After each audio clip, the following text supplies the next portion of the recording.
Megan, great speaking with you. As we are speaking, we're about, 48 hours, I guess, maybe a little bit more. Then you're going to be performing at Indie Fridays, Chevrolet's Indie Fridays over at Young Dundas Square.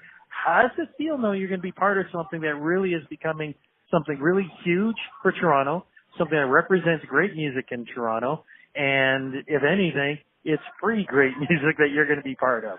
Absolutely. I am so proud to be a part of this. And, this is exactly the kind of thing that I like going out to, especially, in our fine country, so many of its months are spent wrapped up in coats and jackets. And so to have an outdoor show in the middle of summer where there's going to be quality music and that it's free is just, it's ideal.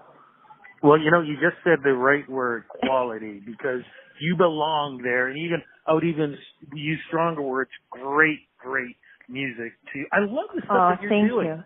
Thank you so much. You are so authentic, but more importantly, you just have this way of connecting with people. Just in our conversation right now for not even a minute, you seem to really enjoy life, you enjoy music, you enjoy performing for fans.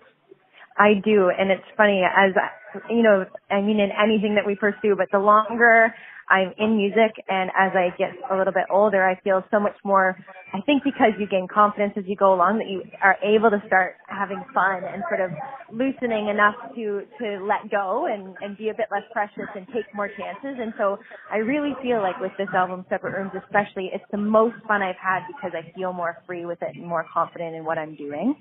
And I think every time you kind of refine stuff a little more and be more intentional. So it's been a blast. It really has. Now, before Separate Rooms, though, the love of music was somewhere in your life that kicked in. When did it all start for you? And originally, are you from Toronto? I'm from Caledon East originally. So farm country north of the city, but I've lived in Toronto for about 10 years. I came down for university, and I was also in my first band at the time, so kind of chose a university where I could have access to all the venues. And that actually worked out well because I was able to really get to know the industry right in the beginning of moving down here. But I started playing when I was really little, actually. I started playing piano by ear when I was about 6, and then just kind of found my way around it over the years, and then went to an arts high school where I studied voice, and that's when I started to kind of be more disciplined in what I was doing and kind of figuring it out in more of a committed way. Who were you listening to growing up? Because you remind me of, I hope I say this right, a lighter side to this Sheryl Crow style. Oh, it's so funny you say that because I take that as a huge compliment. But this entire past tour that we were just on, I downloaded all the Sheryl Crow albums, and we played it the entire drive.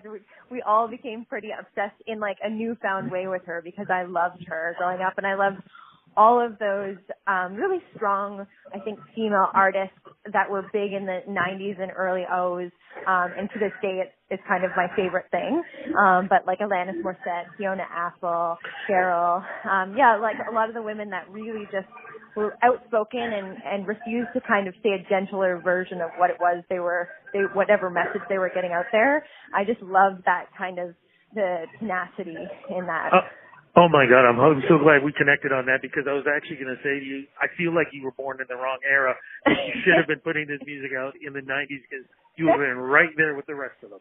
Oh, well, thank you so much. And with this album, too, it was definitely kind of a bullet point on what we were aiming towards, I think.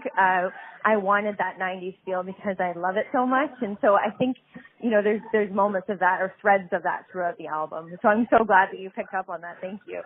No, something else that you kind of mentioned earlier, because you said you were with a group, though. Why did you at some point decide that you needed to be a solo artist to do what you needed to do? Well, my first music project outside of school was a full band thing. And then it just happened, the band eventually dissolved and I finished my last year of university. And then during that last year, I started writing on my own. And it kind of grew out of that, I think, where I was already doing it and I kind of liked the freedom of doing the bulk of the songwriting on my own. And it just kind of evolved from there where, for the first couple of years I was playing solo shows and then And then I got connected with my producers, Chris Springer and Joshua Van Tassel, and we built up both the albums and then the band together, and it kind of evolved over the past 6 years or so as that. So with this album, Separate Rooms, you kind of gave us a little bit of that 90s flavor, but the stories, though, what were the stories that you were looking for throughout this? With Separate Rooms, so, there was no intention in the beginning of, exactly what it was I was setting out to say, but over the course of the sort of 2 years or so that I was touring my previous album, Magnolia, there were various life experiences and things I encountered both personally and then through, very closely through family and friends. And, with our loved ones, we tend to take on their experiences too, in a lot of ways. And so the stories and the songs and the inspiration kind of came from that. But it also kind of coincided with that, the very important movement that's been happening that, it's been so cool that we've been around to see this shift in our society where we're all kind of coming forward with subject matter that maybe used to be taboo to discuss, and we're being more honest, more vulnerable, more open, and then as a result connecting out of these things. And I think that's why I was drawn to artists like, Fiona and Alanis in the past. And so it felt natural. I felt inspired by this cool thing that's starting to happen, to be involved in my own way, the way that I could. So it was neat to kind of be writing for this album right when all of this was kind of percolating, because it encouraged me to lean into that. Have you heard anything back from fans from the music? Because I would love to hear that your music inspires somebody young, whereas, like the Alanis Morissette inspired you when you were young. Yeah, I think that's one of the coolest parts about, we get so fixated on the actual recording process and the making of the album, and then you almost get so lost in that you forget, the next stage, now I have to go out and play this to audiences. And it's such a wonderful, it's one of the best parts, and I think the most rewarding parts of why we love to write music and then perform it is because, you connect, you identify with, even if it's like a certain melody in a song or a lyric that just crushes you. And so, on tour, for people to come out and say that like a specific song spoke to them and totally brought them back to this moment or made them feel resolved about something. I mean, as a person, I love getting right into the thick of things with people and having really kind of intimate personal conversations. And so to me, that's everything. And that's what I get goosebumps at the thought of that. I just love that. Well, people are going to be able to hear you, like I said, as we speak this Friday at Yonge Dundas Square for Chevy's Indie Fridays. What kind of set is it going to be? And are we going to be hearing music from the album? Yes, it's going to be definitely heavily focused on Separate Rooms.